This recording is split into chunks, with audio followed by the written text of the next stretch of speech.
รู้อาจจะที่ทำไมค่าความรู้มาให้อ้อมร้อมจิตใจช่วยรับผิดชอบน้องดีก่อนจะนอนอ้อมวันทุกทีขอกุศลบุญคุณ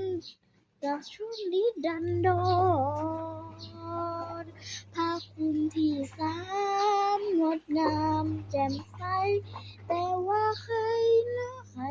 เปรียบไปคู่ไว้ว่าเป็นเรือจางก่อนจะคิดยิ่งเห็นว่าผิดทางมีใครไหนบ้างแนวทางแนะนำแนวทางยังคงมาพระคุณที่แสนงดงามเต็มใสแต่ว่าใครนะใครเปรียบไปคู่ไว้ว่าเป็นเรือจางก่อนจะคิดยิ่งเห็นว่าผิดทางมีใครไหนบ้างแนะนำแนวทางอย่างครู